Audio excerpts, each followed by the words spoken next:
I noticed a lot of people jumping on this residual challenge. And when I saw Latosha Scott come out and put a lot of the things that were exposed about her in her little challenge, it was very comical to me, especially when I came to this platform to do the research and find out what's going on behind the scenes that got these people so actively trying to align themselves next to people just to present these story times on the internet. I took notes to all the red flags.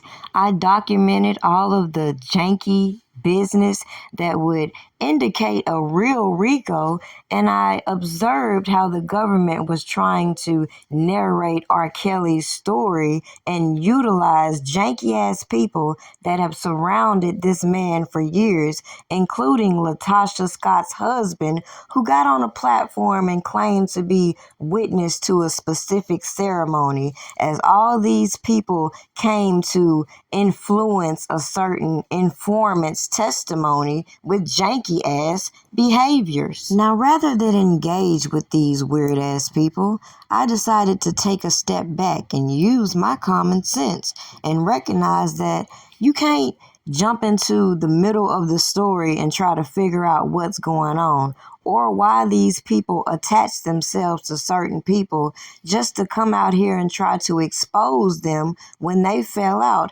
and or they realized that certain secrets was going to be put on this platform. With that being said, the fact that so many so-called R. Kelly fans skipped why I side-eyed those janky-ass Olsen twins and how they got their source information by using other people and even the implications of certain managers, it should be a no-brainer the motive that I put on display as to why I distrust this so-called inner circle, these so-called storytellers, PR individuals, AR reps, and all these people who clearly have more agendas playing out than defending these allegations against Robert Kelly, especially when you have people like Latosha Scott's husband coming on public platforms with Tasha K talking about how Rockland Records was his.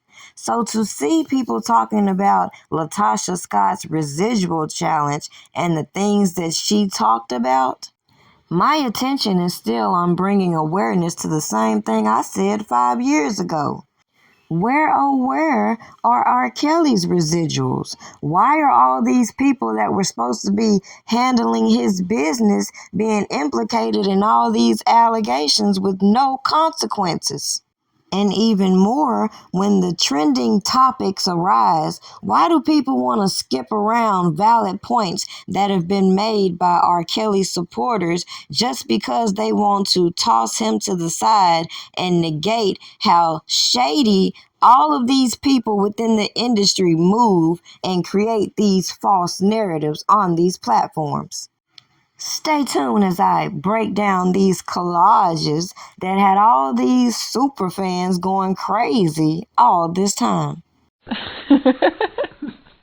Hello and welcome to Prima Donna News, where we give our perspectives about the trending topics. We don't follow any agendas or blindly comment on topics without first doing diligent research to weed through valid information from the propaganda being pushed. Enjoy the topics and don't forget to like, share, and subscribe if you haven't already. Get the bag, get the bag. Y'all niggas know what it is. You know we get the bag, get the bag. ACT, did you see this? Look, if it ain't official Dana J, Prima Donna News, I don't even want to see it. Just take the time. Some of us watched Tasha K build her platform off of slandering Cardi B and R. Kelly, and even putting out all these so-called exclusives that, in my opinion, only hindered the investigation against Robert Kelly when people were deliberately putting out misleading storylines to cover up their involvement in some bullshit. We watch these people who claim to know R. Kelly do all of this behind the scenes activity when all these exclusives were being broke. But when it came to properly defending R. Kelly and bringing out these witnesses that would show the inconsistencies, which is what I documented through these collages, is a gag for me, especially when my point of view was very simple. I wasn't going to involve myself in none of the shenanigans I saw playing out, especially when I saw it being used to manufacture a case to expose witnesses we shouldn't even know about, and then try to present these janky ass documentaries and bootleg life stories of R. Kelly without his approval, trying to create more revenue for themselves, which would bring us to the point that I'm making within this video as to how all these characters came from these fan groups, came from these unknown places, and just decided they would form this campaign on social media and ignore all of the red flags. Kind of like when Tasha K exposed Rocky, and when Latosha's own sister exposed Rocky and her sister for stealing her money, nobody started to think about the association between the janky business these people were conducting to steal from these artists, while the public is so distracted by the who's the next king of R&B bullcrap when they don't realize who's frontlining these narratives. Now, I could have one by one explained all of the screenshots that I gathered and put into a collage, but I knew that it was a lot of forces on these platforms working against me, trying to cover up for certain individuals. So I maintain a consistent approach. If you're going to believe this, then you would have to also question this. Doesn't it make sense to question why certain individuals needed certain people to come out here and validate them in order for them to have a position next to R. Kelly to persuade certain individuals that they're in connection with him in more ways than they really are, when at the end of the day, they participated in some janky ass shit. They said some janky ass shit on these platforms, and then they got mad when you pointed it out. So when I just put it in your face and connect the dots to some of these stories and the hypocrisy between these bloggers and content creators who are just looking for clicks and views, it should be obvious my position with these people who interfered with R. Kelly's due process, who are now on these platforms crying, looking for sympathy, and trying to rebrand after they've been exposed in fuckery.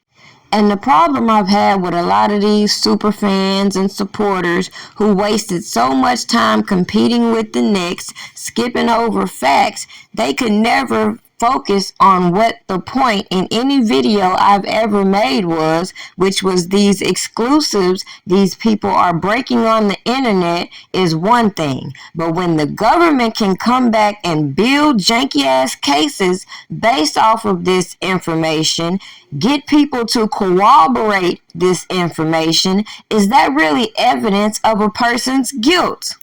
When you realize the sources of this information being put out here, are you going to be so willing to just run with the narrative, or are you going to stop and start to dig into the motives?